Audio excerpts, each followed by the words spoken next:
పేరు కనిపిస్తున్నట్టు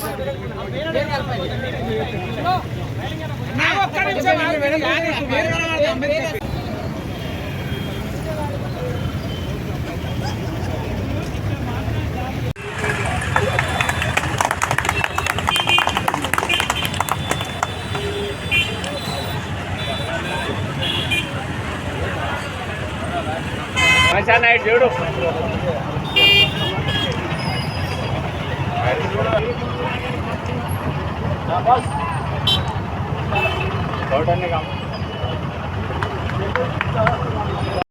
ఉన్నటువంటి కాంట చౌరస్తాకు గౌరవ ఎమ్మెల్యే గడ్డం వినోద్ సార్ గారి ఆదేశాల మేరకు ఏంటంటే ఇక్కడ ప్రజలు ఇచ్చినటువంటి మా దళిత సంఘ నాయకులు ప్రతి ఒక్కరూ కాంట చౌరస్తానికి అంబేద్కర్ చౌరస్తానికి పేరు పెట్టాలని చెప్పేసి మాకు తెలియజేయడం జరిగింది.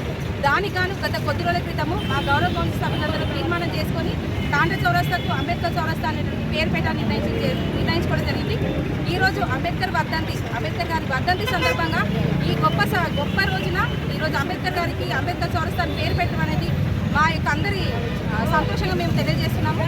కావున దీనికి ప్రతి ఒక్కరు సహకరించాలని మనస్ఫూర్తిగా కోరుకుంటూ ఈ యొక్క కార్యక్రమానికి ఇక్కడికి విచ్చేసినటువంటి గౌరవ కమిషనర్ గారికి, మా మున్సిపల్ సిబ్బందికి, అదేవిధంగా గౌరవ కౌన్సిల్ సభ్యులకు, దళిత సంఘ నాయకులకు ప్రతి ఒక్కరికి మనస్ఫూర్తిగా హృదయపూర్వక కృతజ్ఞతలు తెలియజేస్తున్నారు. భారత రాజ్యాంగ నిర్మాత ఆయన చెప్పిన విషయం, ఆయన చెప్పినటువంటి గొప్ప మాట ఏంటంటే శ్రమని ఆయుధమైతే ఎంత పేదరికంలో ఉన్నా కూడా దాన్ని మనం పేదరికాన్ని జయించి మనము ఈరోజు సింహాసనం కూర్చొని జరుగుతుందని చెప్పేసి గొప్ప మాట చెప్పిన వ్యక్తి మన బాబాసాహెబ్ అంబేద్కర్ గారు.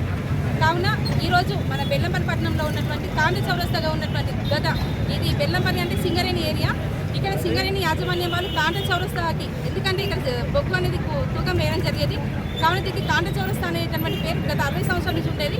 కానీ మా గౌరవ కౌన్సిల్ సభ్యులందరం కొద్ది రోజుల క్రితం ప్రజల యొక్క అభ్యర్థన మేరకు ఈ యొక్క కాంట చౌరస్తాకి అంబేద్కర్ చౌరస్తాగా నామకరణం ఈరోజు చేసుకోవడం అనేది దళిత బిడ్డగా మా అందరి యొక్క మా అందరి సంతోషంగా మేము తెలియజేస్తున్నాము. కావున ప్రతి ఒక్కరూ అంబేద్కర్ గారి ఆశయాలను కొనసాగించాలని మనస్ఫూర్తిగా కోరుకుంటున్నాము. ఈరోజు ఈ యొక్క కార్యక్రమానికి విచ్చేసినటువంటి గౌరవ కౌన్సిల్ సభ్యులకు, అదేవిధంగా గౌరవ కమిషనర్ గారికి, మా మున్సిపల్ సిబ్బందికి, దళిత సంఘ నాయకులకు ప్రతి ఒక్కరికి మనస్ఫూర్తిగా హృదయపూర్వక అణగారిన వర్గాల హక్కుల ప్రదాత భారతరత్న డాక్టర్ బిఆర్ అంబేద్కర్ గారి 68వ వర్ధంతి వేడుకలను బెల్లంపల్లి పట్టణంలోని దళిత సంఘాల ఐక్యవేదిక మరియు బెల్లంపల్లి మున్సిపల్ పాలకవర్గం ఆధ్వర్యంలో ఘనంగా నిర్వహించడం జరిగింది. మరి ఈరోజు ఈ సందర్భంగా మనం అంబేద్కర్ గారి కోసము ఒక 2 విషయాలు మాట్లాడుకోవాల్సిన అవసరం ఉన్నది. మరి బాబాసాహెబ్ అంబేద్కర్ గారు మన కోసం తన సర్వస్వాన్ని త్యాగం చేసి మనకు భారత రాజ్యాంగం ద్వారా ఎన్నో హక్కులు కల్పించిన మహానేత.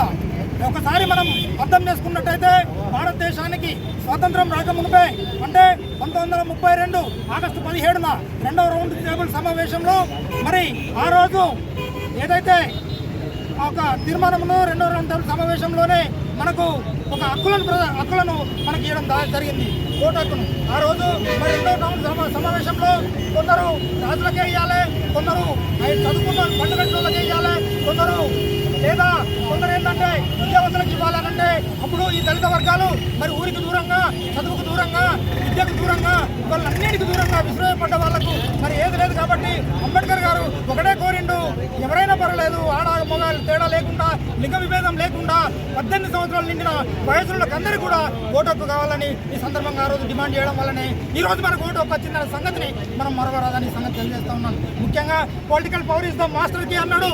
వాళ్ళ దళిత బహుజనులు ఏదైతే ఉన్నారో వీళ్ళు రాజ్యాధికారం ద్వారానే వాళ్ళ మనము ఉన్నత శిఖరాలను అధిరోహిస్తామని, వాళ్ళ రాజ్యాంగం ద్వారానే మనము ఈ పరిష్కరించుకోగలుగుతామని ఈ సందర్భంగా తెలియజేస్తా ఉన్నాను. ముఖ్యంగా మనకు స్వాతంత్రం వచ్చిన తర్వాత ఆర్ఎస్ఎస్ ఆర్ఎస్ఎస్ భావజాలంతో ఉన్న కొన్ని పార్టీలు వల్ల 52 సంవత్సరాలు మరి రాజ్యాంగాన్ని ఒప్పుకోలేదు. మరి 2002 సంవత్సరంలోనే ఆర్ఎస్ఎస్ భారత రాజ్యాంగానికి తప్పనిసరిగా మరి ఆమోదించడం జరిగింది. అప్పుడు చేస్తూ ఉన్నారు. ఇంకొక విషయం కూడా ఈ శోచనీయం, భారత పార్లమెంటులో ఇవాళ సెంట్రల్ హాల్ అనేది ఒకటి ఉంటుంది. సెంట్రల్ హాల్లో మరి మహానుభావుల చిత్రపటాలన్నీ ఉంటాయి. భారత రాజ్యాంగం ద్వారా నడుస్తున్న పార్లమెంట్లో అంబేద్కర్ ఫోటో దాదాపుగా 40 సంవత్సరాలు లేదంటే ఎంత అత్యోశక్తో, ఎంత అసమానతలో మనం ఒకసారి గుర్తుంచుకోవాలి. మరి 1909వ దశకంలో టీపీ సింగర్ ఆధ్వర్యంలో మరి సెంట్రల్ హాల్లో మరి అంబేద్కర్ చిత్రపటాన్ని ఉంచడం జరిగింది. అంటే ఇవాళ భారత రాజ్యాంగాన్ని అందించిన అంబేద్కర్ కూడా వివక్ష తప్పలేదనేది ఈ సందర్భంగా తెలియజేస్తా ఉన్నాను. కేవలం ఒక విద్య ద్వారానే, ఏదైతే విద్య ద్వారానే మనం వేగవంతులమైతేనే ఇవాళ మనం మన సమస్యలను దూరం చేస్తాం, చైతన్యవంతులమవుతాం. ఇవాళ లేకపోయిందంటే నిట్వేయబడతాం, చీకట్లో ఉంటాం.